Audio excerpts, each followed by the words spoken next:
Bienvenue dans Femmes iconiques. C'est un espace d'activation pour les femmes d'affaires ambitieuses.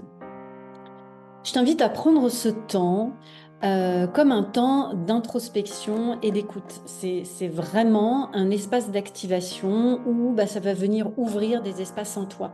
Les femmes que j'ai choisies, ce sont des femmes que je trouve spécifiquement iconiques. Pourquoi? Parce que elles ont créé un business à leur image, en dehors de ce que l'on peut dire ou imaginer des conventions. Elles ont créé un business qui respecte leur écologie et leur personnalité. Elles ont un business qui leur permet de s'épanouir et d'être dans l'épanouissement intérieur. Et elles ouvrent des voies, elles donnent des exemples pour d'autres femmes. Et c'est la raison pour laquelle j'ai voulu créer ces interviews, c'est pour ouvrir des espaces chez vous, femmes d'affaires qui allez écouter, pour vous dire, ah yes, je ne suis pas toute seule à ressentir, à traverser ces moments-là. Et deux, ah tiens, une femme qui a osé, qui assume et qui me donne envie. Voilà, c'est vraiment un espace d'activation et d'envie. En tous les cas, c'est l'intentionnalité de ces interviews. Euh, Ces interviews vont te ramener aussi à une évidence que tu sais, mais que parfois tu oublies. Tu es parfaite comme tu es et tu sais déjà tout à l'intérieur de toi.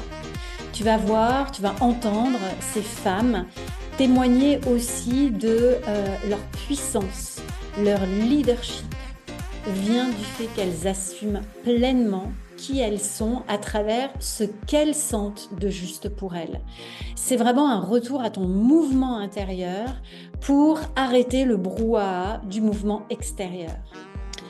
Pour celles qui ne me connaissent pas, je suis Julie Girard, coach d'affaires. Je suis installée à Bali depuis une petite année avec ma famille, mon époux et nos 2 adolescents. J'ai créé le mouvement iconique à destination des femmes d'affaires pour justement créer des signatures dans leur industrie, ouvrir des possibles qui ne se font pas ou ou que nous avons l'impression qu'il ne peut pas se faire. Or, ce sont ces femmes-là qui ouvrent ces possibles et ouvrent la voie pour les autres femmes. Bienvenue dans cet espace iconique, merveilleuse écoute. Prends un verre d'eau, un stylo et on se retrouve après.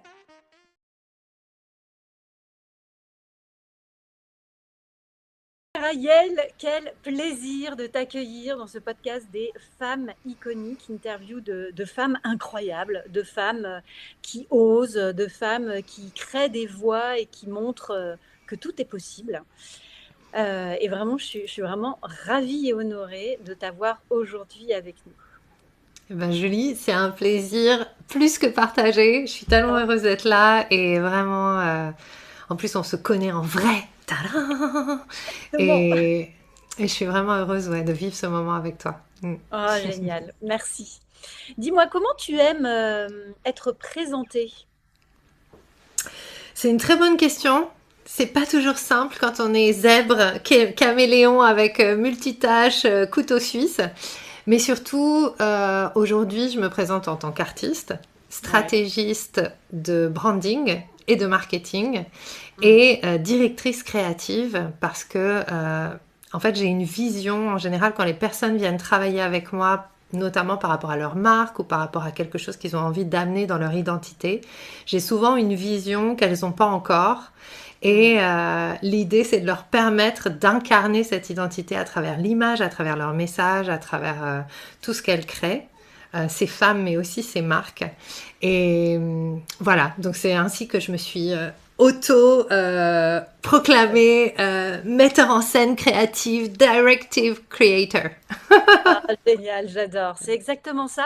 Moi, ce que j'aime beaucoup aussi chez toi, c'est que tu invites les femmes à créer à travers leur propre code et pas à rester enfermées dans des codes, voire disrupter des codes, changer des codes, juste pour être une marque remarquable, c'est-à-dire une marque que l'on va vraiment identifier parmi un ensemble de marques et assumer, oser, révéler pleinement son identité malgré toutes les injonctions, parce que nous, les femmes, on a grandi avec pas mal d'injonctions et c'est ça que j'aime beaucoup chez toi.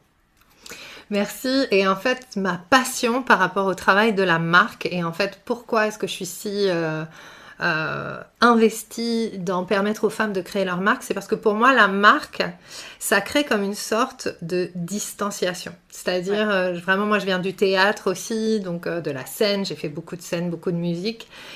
Et quand on crée sa marque, en fait, tout d'un coup, oui, notre business, notre marque va être reliée à nous, mais on va évoluer en tant que personne au service de notre création, donc au service de notre marque. C'est ce qui va permettre du coup d'avoir l'audace de tester des choses parce que ça va plus être totalement à propos de nous, c'est-à-dire l'idée c'est de sortir de à chaque fois que je m'expose, je joue ma vie, pour en fait je suis une créatrice qui sert une création et cette création va servir son public.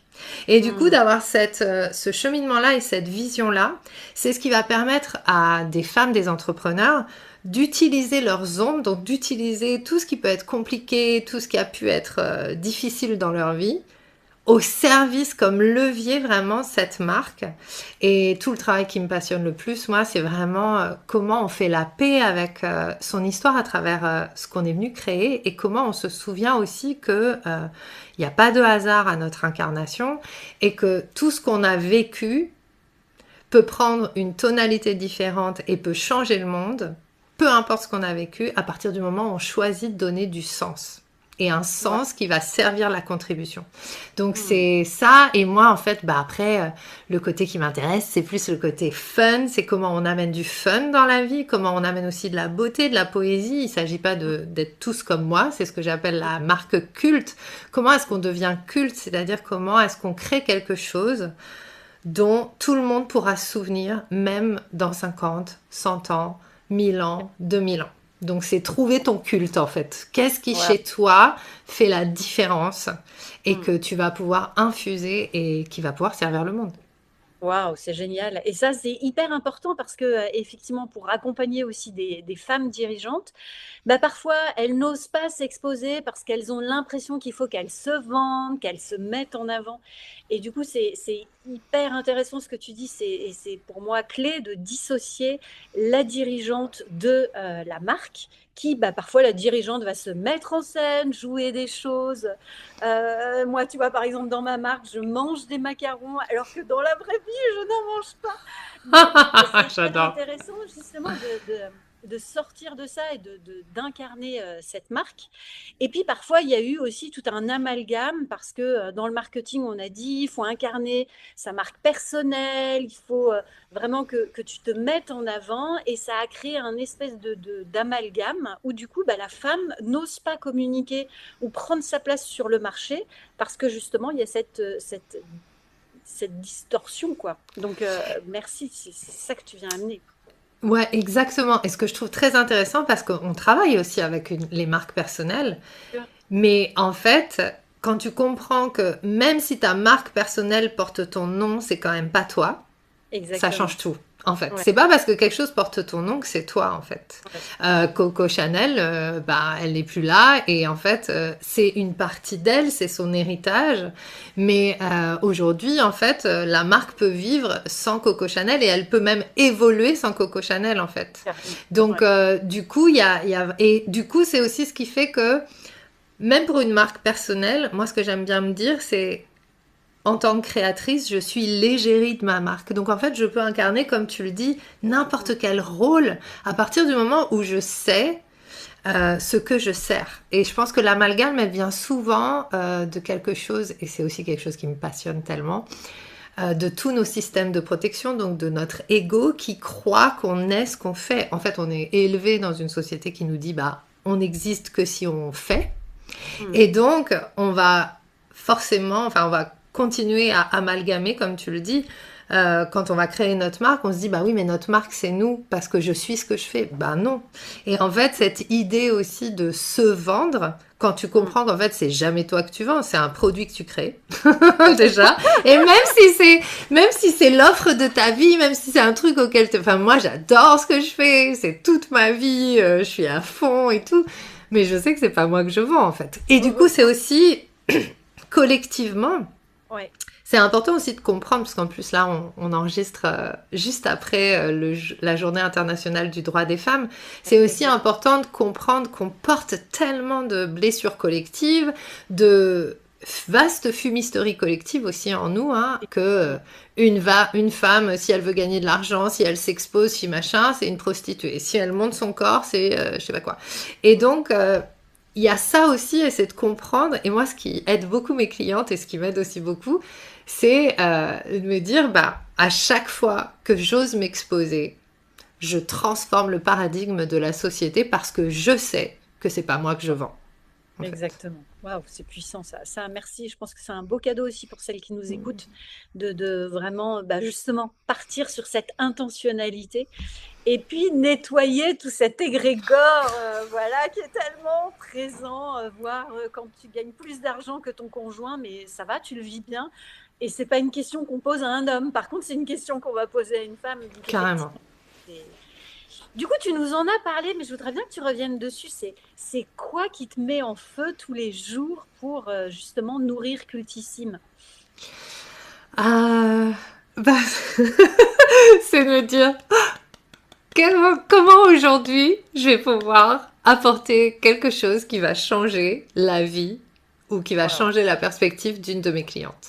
Et c'est vraiment ça. Et comment, en fait, après la manière dont je fonctionne, donc moi j'aime beaucoup les systèmes, j'aime les systèmes de lecture de l'humain, donc j'aime beaucoup l'astrologie, j'ai créé une formation d'astrologie et le human design, les gene keys, donc c'est des choses que je transmets plus forcément de cette manière. Mais voilà, quand j'ai appris que j'étais projecteur, en fait, ça m'a aussi libérée et je suis pas suridentifiée au profil de projecteur, mais j'utilise ça quand ça m'arrange. Et en fait, je sais que moi, ce qui change ma vie tous les jours, c'est de me dire, en fait, à chaque fois que je transmets quelque chose, ça me fait évoluer en même temps que ce que je transmets à la personne. Et ouais, carrément. Et ça, c'est mon moteur. Moi, je suis passionnée d'évolution. En fait, pour moi, tout ce que je crée aujourd'hui, peut-être dans 2 ans, ce sera une autre forme. Ouais. Moi, en fait, je sais que je suis la vie. Je suis la source de la vie. Et en fait, ce qui m'intéresse, c'est de voir comment chaque jour, je vais pouvoir expérimenter la création qui passe à travers moi. Comment est-ce que je me rends disponible? Comment est-ce que je donne une forme à la vie et comment j'apporte ma pierre en fait à la vie, au vivant? J'ai un background de praticienne chamanique, donc j'ai pratiqué le chamanisme, enfin je pratique toujours, mais j'ai vraiment transmis ça, j'ai été sur cette voie-là pendant 15 ans, j'ai même écrit un livre là-dessus. Et pour moi, en fait, c'est vraiment un écosystème. Le vivant est un écosystème. On a chacun une place dans la toile de vie. Donc, c'est pas de le voir comme un cercle ou une pyramide. C'est pas une hiérarchie. C'est au contraire un vaste réseau. Moi, je vois l'humanité comme le système nerveux, en fait, du vivant. Et donc, chacun d'entre nous, on a une information à faire circuler. Et cette information, chaque jour, on la reçoit. Voilà. Donc, nos offres, nos créations, nos envies, nos désirs, pour moi, c'est cette information qui souhaite passer à travers nous et qu'on va transmettre. Donc, moi, c'est ça ma mission. J'essaye autant que faire se peut d'écouter l'information qui souhaite passer à travers moi et de la transmettre et de faire confiance que j'ai rien à savoir de plus. Et c'est là où parfois c'est pas toujours facile parce qu'avant du coup je me considérais comme quelqu'un d'assez instable. Enfin voilà, je suis capable de faire pas mal de choses très différentes et le monde me renvoyait aussi cette image. Tu parlais du fait que je casse les codes.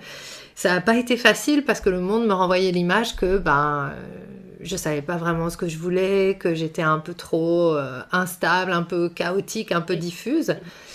Alors qu'en fait, aujourd'hui, d'être vraiment sur cette simple je fais passer une information. Aujourd'hui, j'ai choisi une forme précise. Donc, le branding, le marketing me correspond hyper bien après des années d'exploration. Parce que dedans, derrière ça, on va dire que la marque, c'est la forme de cette information. Et derrière ça, il y a tous les autres outils, donc le breathwork, le chamanisme, l'astrologie, tous ces outils que j'ai pratiqués très longtemps, qui vont permettre de mettre en œuvre. Et pourquoi je te disais ça? Oui, c'est que du coup, aujourd'hui, ça se rassemble. C'est-à-dire le chaos que j'ai vécu avant, l'artistique, l'artiste que je suis aussi peut trouver son expression à travers ça. Mais c'est un choix que j'ai fait. Parce que je pense que aussi, on peut... la dispersion, ça va pas servir non plus forcément notre écosystème. Donc on peut avoir des moments de dispersion, mais du coup c'est toujours de se poser la question, quel est le dénominateur commun en fait à tout ce que j'ai expérimenté et quelle est la nature de l'information que je dois passer. Donc c'est ça qui me fait me lever tous les matins. C'est quoi l'information que je dois passer et comment je la passe? C'est génial parce que ça aussi, il y a beaucoup de profils comme ça, artistes, créateurs, c'est explosif. Enfin, moi, j'adore ces profils-là parce que c'est des feux d'artifice en permanence. Et c'est vrai qu'en même temps, à l'intérieur, c'est pas toujours évident de se dire, mais est-ce que c'est cohérent? Est-ce que c'est la bonne direction? Et là, je trouve que tu viens offrir aussi une véritable intentionnalité, juste le fait de se mettre en mouvement et de te laisser traverser par ton mouvement pour mettre ton écosystème en mouvement, finalement, ça donne la permission de se laisser vivre dans ces différentes parties. Donc, ça aussi, c'est super. Complètement. Complètement. Et je crois vraiment dans la discipline. C'est-à-dire que ce qui m'a vraiment aidée dans ma vie, ça a été d'entrer, c'est aussi pour ça que je suis entrée dans les pratiques spirituelles. J'ai pratiqué le bouddhisme pendant 10 ans. Ensuite, je suis entrée vraiment dans la discipline chamanique avec vraiment une tradition, etc. Là, par exemple, je suis beaucoup plus axée sur le breathwork. Enfin, du coup, c'est très intéressant le breathwork pour moi parce que c'est le lien direct avec la vie. Donc, on respire tous les matins 15 minutes, 20 minutes. On est en lien direct avec l'information, en fait. Il n'y a plus besoin d'intermédiaire ni de forme autre. Et en fait, c'est vraiment ça. Pour moi, la discipline, c'est vraiment devenir disciple de soi. Donc, c'est... En fait, comment est-ce que je deviens disciple de la vie et comment je mets en place mon système, enfin comment je calibre mon système personnel pour justement utiliser vraiment toutes ces capacités ou tous ces talents que la vie m'a donnés. Et en fait, l'artiste que j'étais avant, qui n'était pas calibré, qui n'avait pas de structure, qui n'avait pas... de cadre, c'était juste pas possible. En fait, je pétais les câbles, j'étais vraiment entre des phases de dépression et prise de pas mal de produits et de choses comme ça. Donc, ça a été vraiment un moment pour moi de me dire, en fait, je dois trouver une structure. Et j'ai dû faire des deuils aussi. J'ai dû faire les deuils de mes rêves, en tout cas pour l'instant. Peut-être que ça va revenir sous une autre forme. Mais j'ai dû faire les deuils de... voilà, le milieu musical en fait me correspondait pas, je le savais, mais j'essayais quand même de réussir à l'intérieur et du coup ça ne faisait que activer mon décalage en fait. Donc il a fallu que je fasse le deuil de faire de la musique, il a fallu que j'apprenne à reconnaître aussi, ça je pense que c'est important quand tu parlais de code, en fait on nous plaque. Voilà, un entrepreneur, c'est ça, il fait comme ça, il pense comme ça, il doit faire ci, il doit faire ça, etc. Et en fait, on ne se pose pas forcément la question mais en fait, moi, comment je fonctionne, en fait. Et du coup, aujourd'hui, ce que je vois aussi, c'est que moi, j'ai une manière de fonctionner qui est très spécifique. Il y a des choses que j'aime, il y a des choses que j'aime pas. Il y a des choses qui paraissent sur le papier être extraordinaires, mais qui, en fait, moi, ne m'élèvent pas du tout, en fait. Donc, je choisis, par exemple, avec beaucoup d'intentionnalité, les moments où je sors, où je vais rencontrer des gens. Je choisis mon cercle de personnes. J'ai beaucoup de temps seule. J'ai la chance d'avoir un jardin et j'habite dans Paris, donc j'ai vraiment de la chance. Wow. Et en fait... ça c'est la classe et grave et en fait je vis ma vie vraiment en dehors aussi des codes dans cette discipline qui va soutenir ma créativité et voilà, mon mari, par exemple, est quelqu'un de très différent. Lui, il s'épanouit dans le collectif, dans être toujours avec plein de gens. Il est toujours dehors en train d'aller voir telle ou telle personne.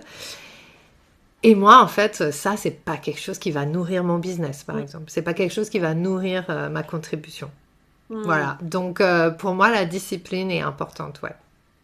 Ça, c'est clé parce qu'il y a tellement de femmes qui se disent la discipline, c'est chiant, la discipline, ça m'enferme.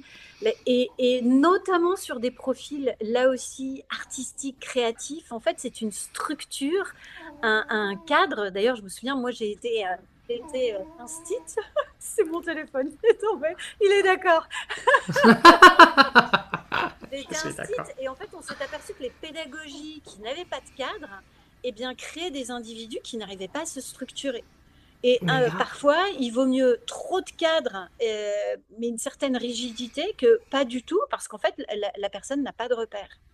Donc, waouh, ça, c'est un beau cadeau. Et j'aime beaucoup dans ce que tu nous partages, c'est que c'est justement ce cadre-là qui t'a permis, en plus, de te positionner encore plus, d'être encore plus créative Mais et carrément. d'assumer ça.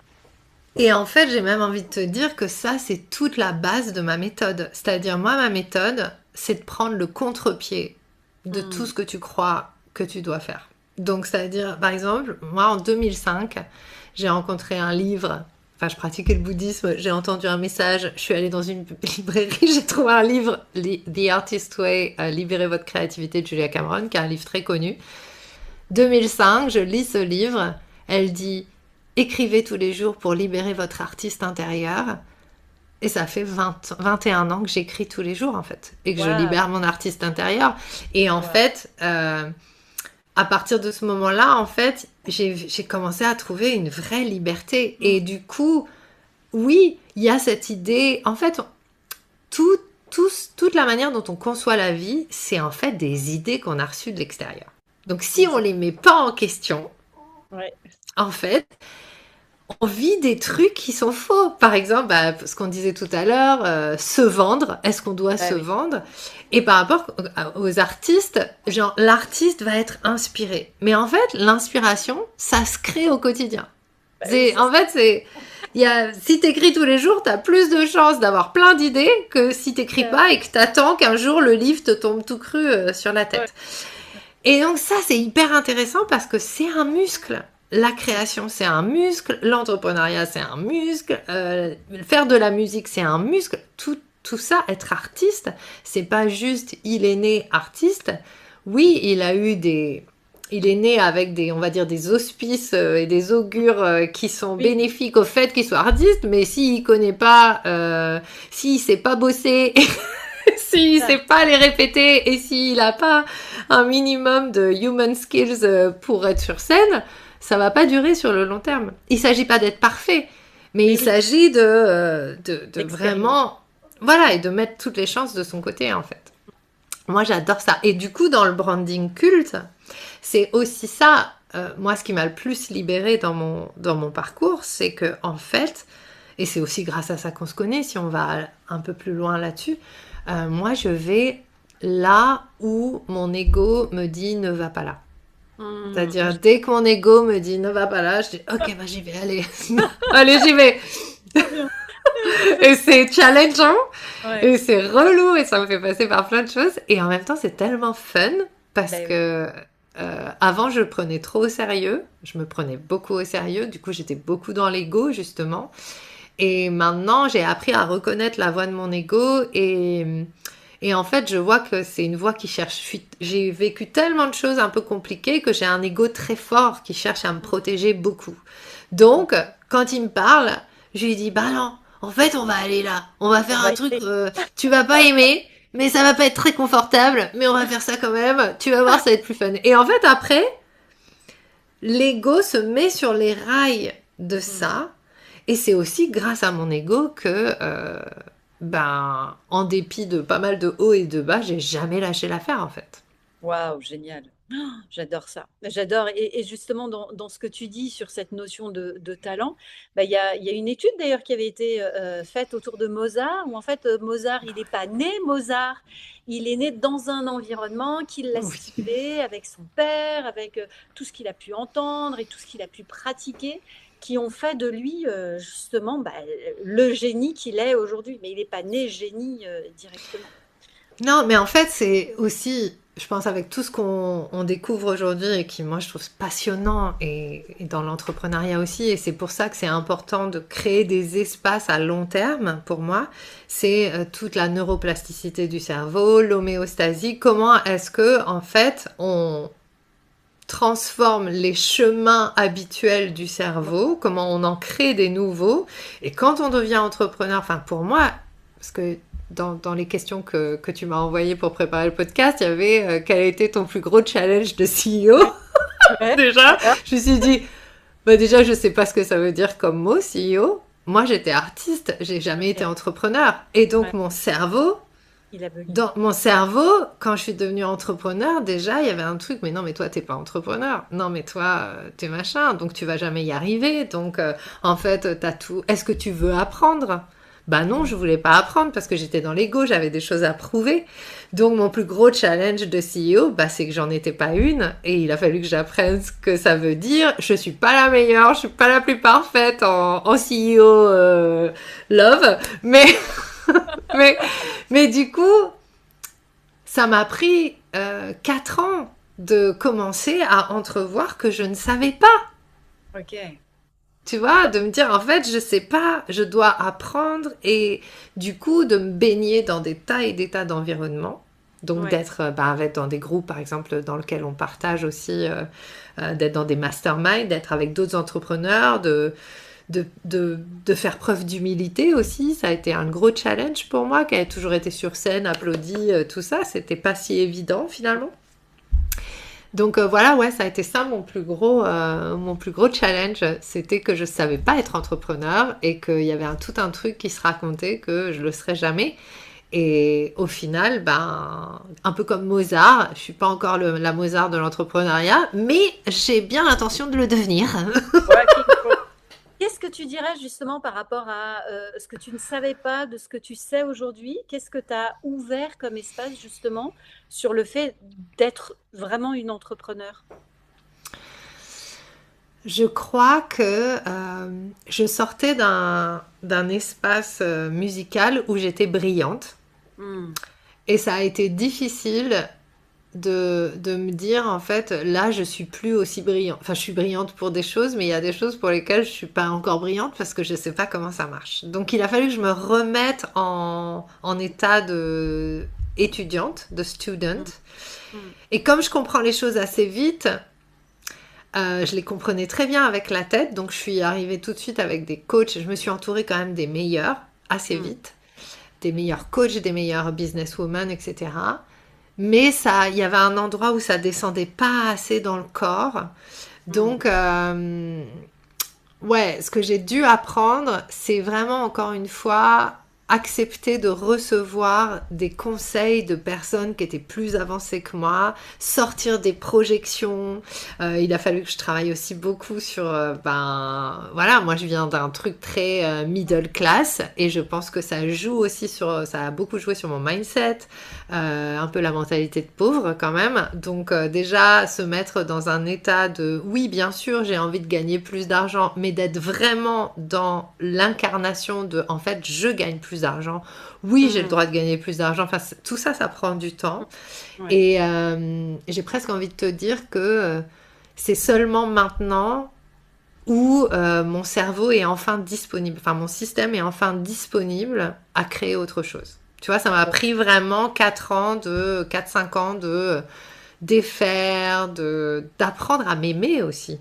Parce que Hmm. finalement, Je pense que quand on se dit qu'on sait, ou quand on se dit qu'on sait mieux, ou qu'on a moins besoin d'aide, c'est aussi parce qu'on a quelque chose à se prouver. Et derrière ça, il y a certainement une peur d'être rejeté, une peur d'être abandonné, une peur d'être tout seul, et peut-être pas assez d'amour et de soutien de soi. Donc ça m'a aussi obligée à développer un petit peu plus de leadership. Oh, j'adore. Mais c'est tellement précieux. Merci pour cette vulnérabilité, cette authenticité, parce que il y a tellement de femmes qui sont dans une carapace et qui se disent, de toute façon, comme je dois savoir, je fais semblant de savoir, je fais semblant de tenir.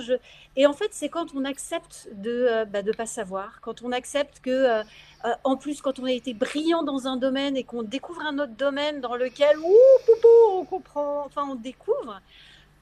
Et que, mine de rien, tu as quand même déjà expérimenté beaucoup de choses dans la vie, tu te prends une claque et c'est tellement puissant d'accepter, de se faire entourer, d'accepter de prendre du temps aussi à ce que les choses descendent vraiment dans le corps et que ça reste pas que dans la tête. Donc, Oui, waouh, et tous mes accompagnements, du coup, passent par le corps. Enfin, moi, j'ai été je bah suis oui. danse thérapeute, j'ai une formation de danse thérapie, j'ai créé ma modalité de danse.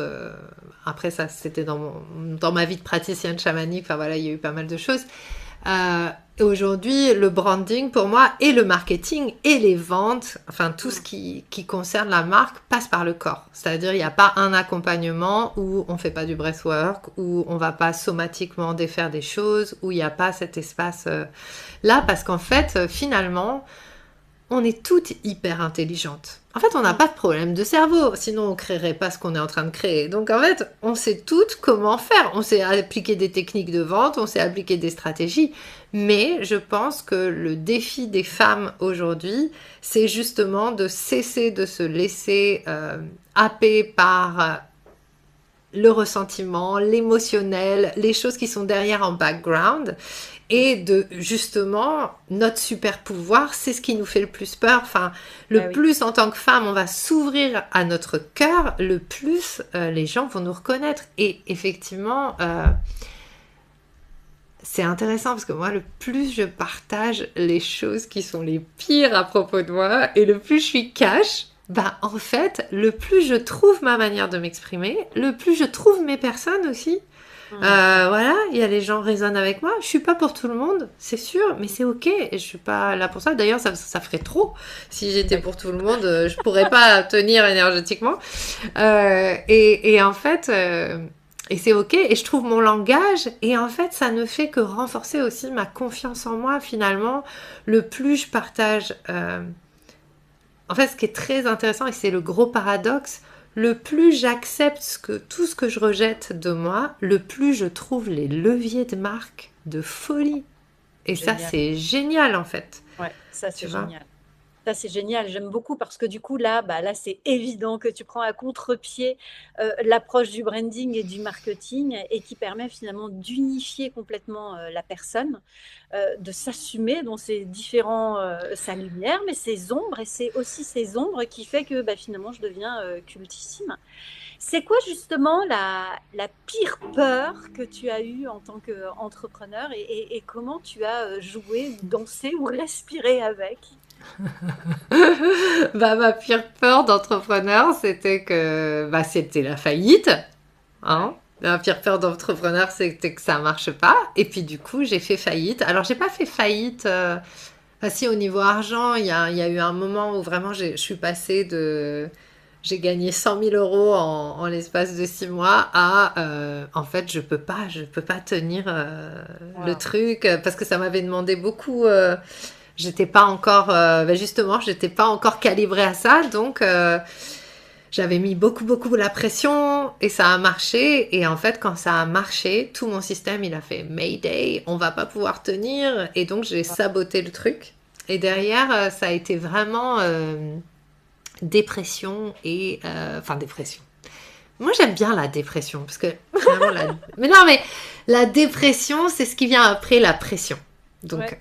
après, je n'ai pas de jugement sur ces Oui, manifestations oui. physiques. Après, ça, c'est ma vision des choses. Si ça se passe, c'est que le corps a besoin de dire quelque Ouais. chose et qu'on a besoin de comprendre et de vivre quelque chose. Et En tout cas, ça a été une période intense et en même temps la plus belle période de ma vie parce que c'est là aussi où j'ai ouvert ma Waouh. relation à moi-même en fait.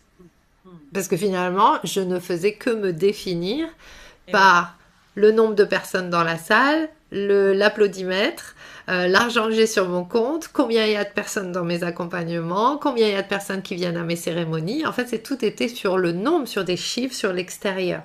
Sur l'extérieur. Et l'extérieur définissait ma valeur. Mhm. Donc, c'était ma pire peur.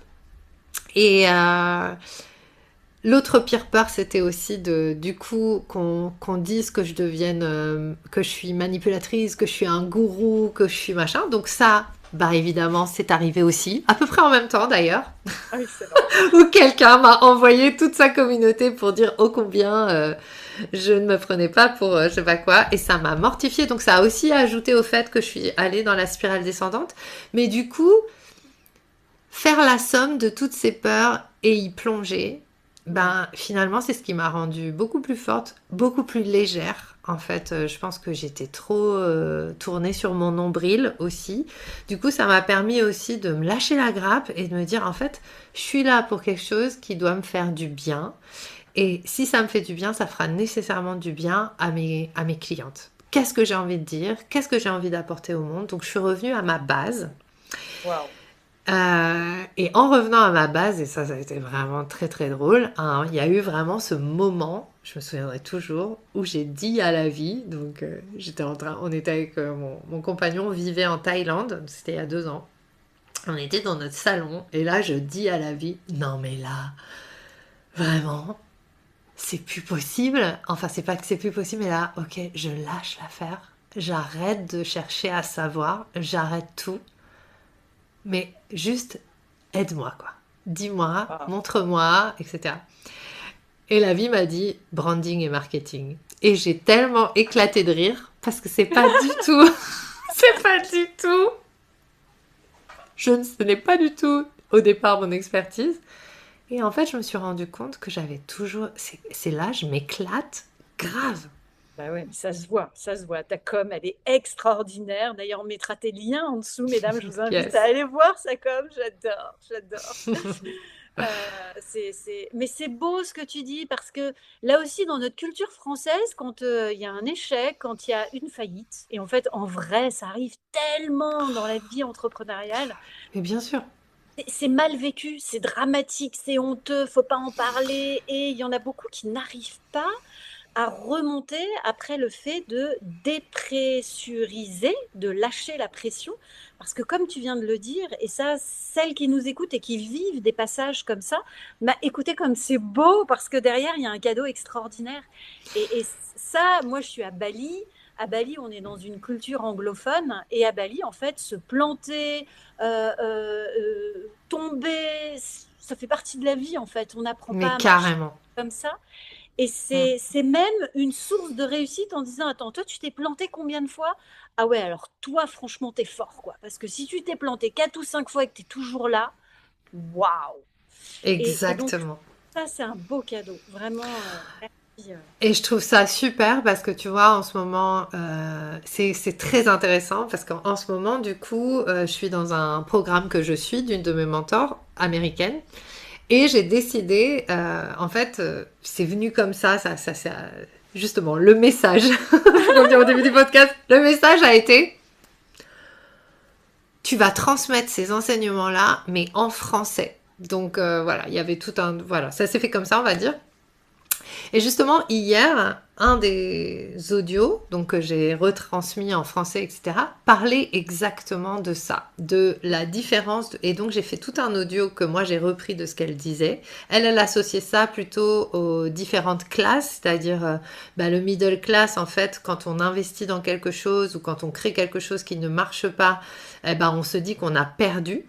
Alors que quand on est plus upper class, ou en tout cas quand on a une autre mentalité plus d'abondance, en fait, à chaque fois qu'on a investi dans quelque chose, on a gagné quelque chose. Donc, c'est deux mentalités différentes. Et moi, j'associais ça aussi à la mentalité et à la culture, comme tu disais, française.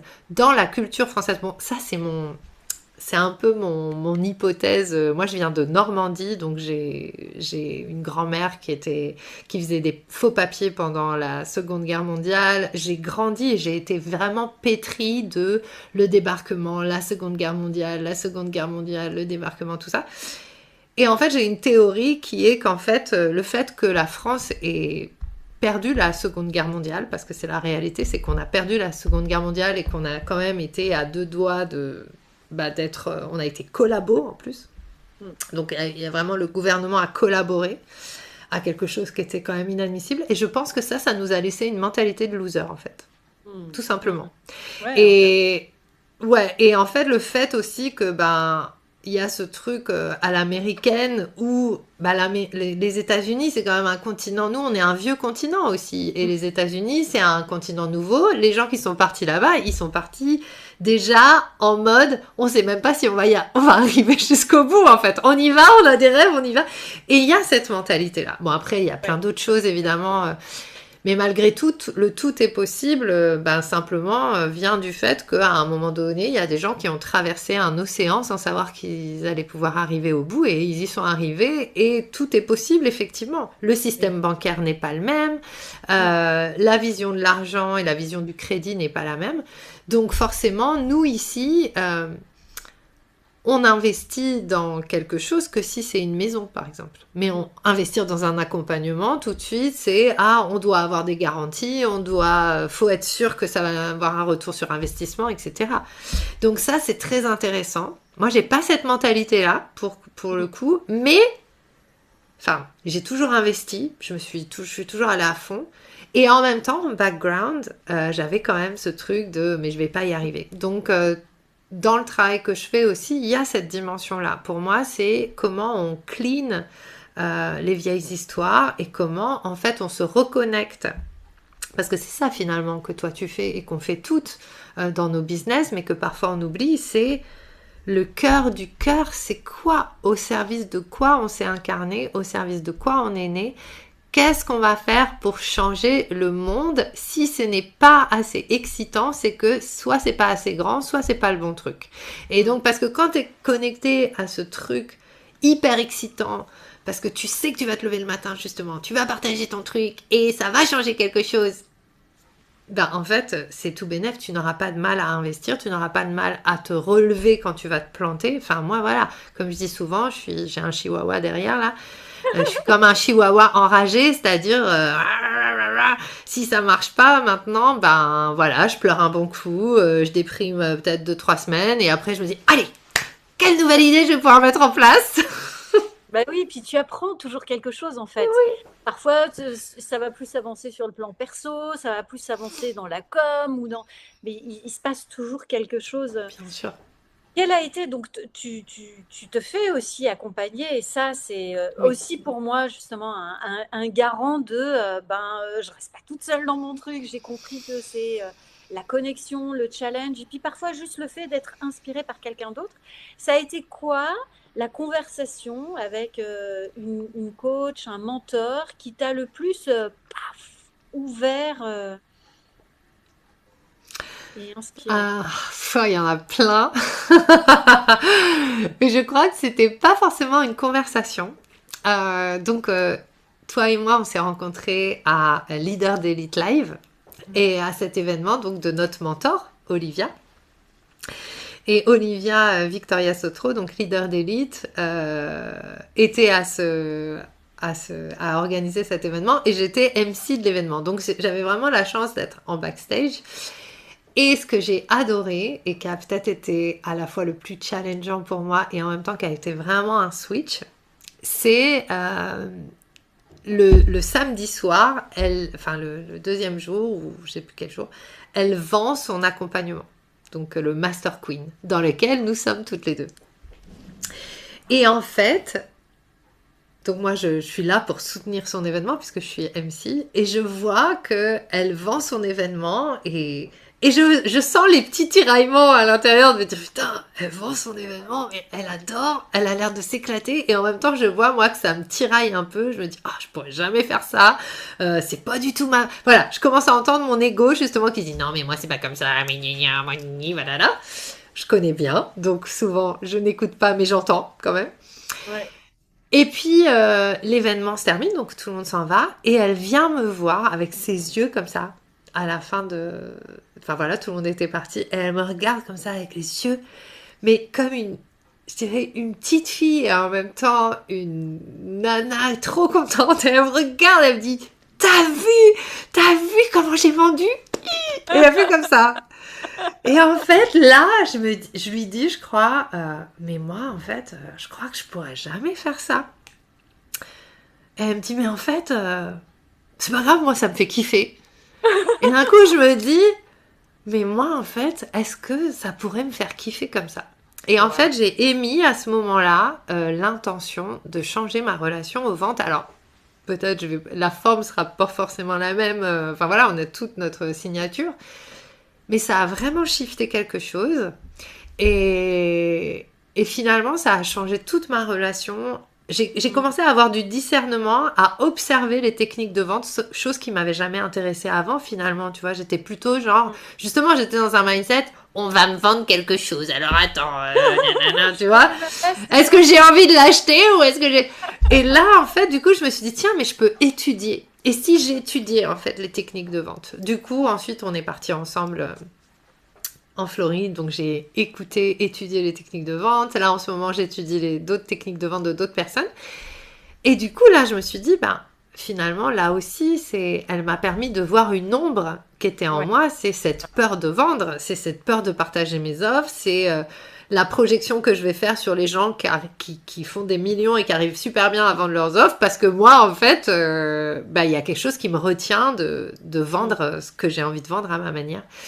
Et ça a été, je pense, il y en a eu plein des conversations avec elle et avec plein d'autres, mais ouais, c'est le petit moment qui a shifté parce que du coup, depuis 4 mois, j'ai totalement changé ma relation à mon business et je pense que c'est grâce à cette intention que j'ai posée et c'est grâce à ce moment-là, en fait.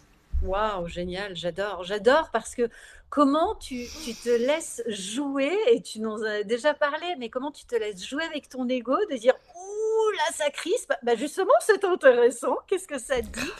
Et comment, ben moi aussi, je pourrais kiffer, pétiller, voilà, être dans le plaisir presque jouissif de ce moment où je balance pas un produit, mais je partage une vision, je partage quelque chose. J'adore. Comment Mm. tu vois l'entrepreneuriat féminin, et comment aussi tu as envie de l'influencer? Ouh, alors moi, je vois l'entrepreneuriat féminin comme la clé d'un autre monde. Waouh, Parce j'adore. que, Oh, voilà, ça. parce que pour moi, si toutes les femmes aujourd'hui étaient fières de ce qu'elles créent, qu'elles puissent recevoir l'argent, si l'argent déjà était entre les mains des femmes, Mm. chaque femme qui crée quelque chose va apporter des valeurs qui n'appartiennent qu'aux femmes. Bon, après, j'adore les hommes, hein, c'est pas le sujet. Mais il y a vraiment quelque chose de très différent dans la manière de faire. En plus, je pense aussi que l'entrepreneuriat féminin questionne vraiment les Mm. relations avec les clients, mais les relations à soi. Et du coup, on a quand même pas mal à évoluer en termes de société sur tout ce qui est relations, consentement, etc. Pour moi, vendre au féminin, c'est aussi une histoire de désir et de consentement. Donc, pour moi, il y a vraiment ça qui est important. Et donc pour moi, l'entrepreneuriat féminin, c'est la clé d'un autre monde.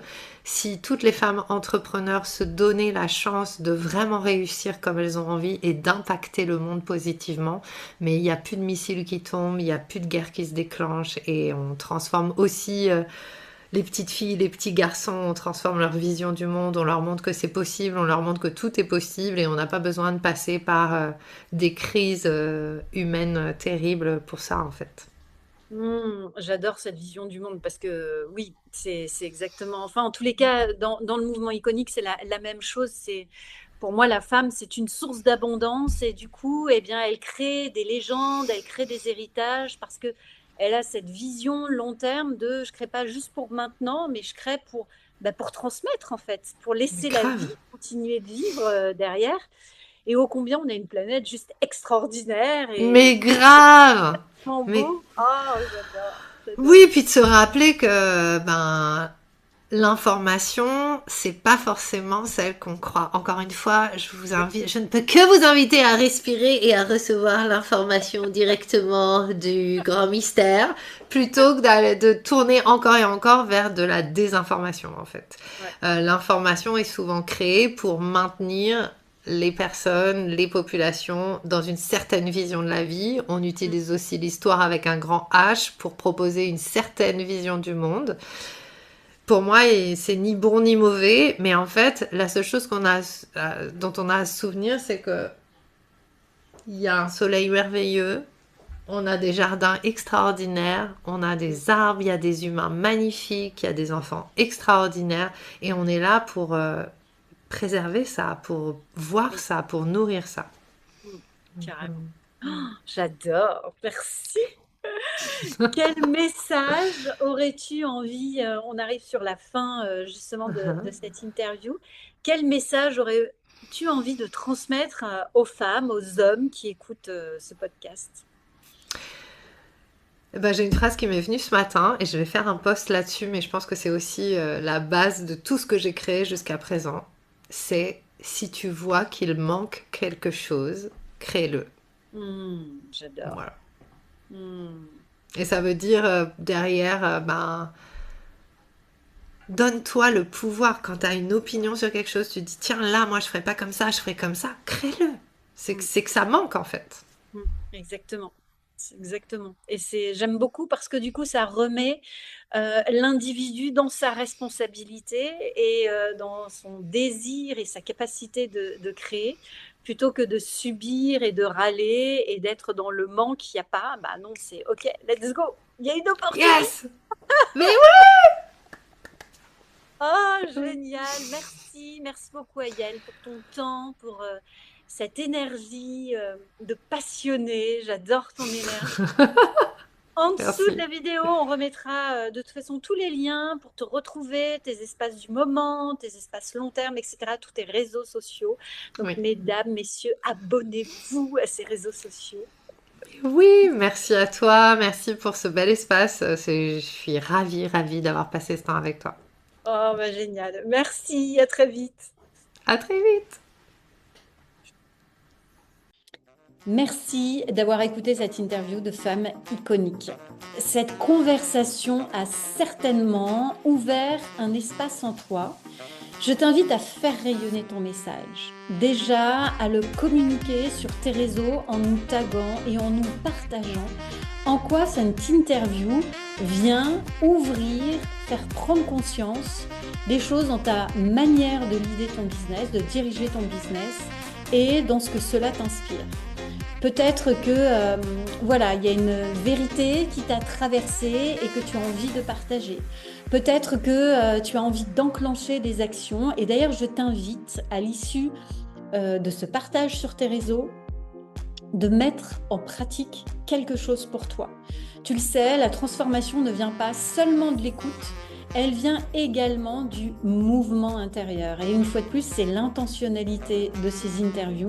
C'est de créer un mouvement à l'intérieur de toi pour te permettre d'être davantage aligné avec ta vérité, aligné avec ta vision du business, aligné avec ta signature iconique pour que ton entreprise soit un véritable levier d'épanouissement et de rentabilité, mais qu'il ne soit plus cette boîte qui enferme et qui comprime. Avec joie de continuer ce chemin ensemble. En dessous de cette vidéo, tu retrouveras les liens de l'invité de cette interview. Je t'invite à la suivre sur les réseaux sociaux, à regarder ce qu'elle propose, ainsi que tous les liens pour rejoindre le mouvement iconique et continuer ensemble ce chemin sur cet épanouissement entrepreneurial. Ensemble, créons des entreprises qui nous épanouissent, qui servent le monde et permettent au monde de respirer davantage. À très vite.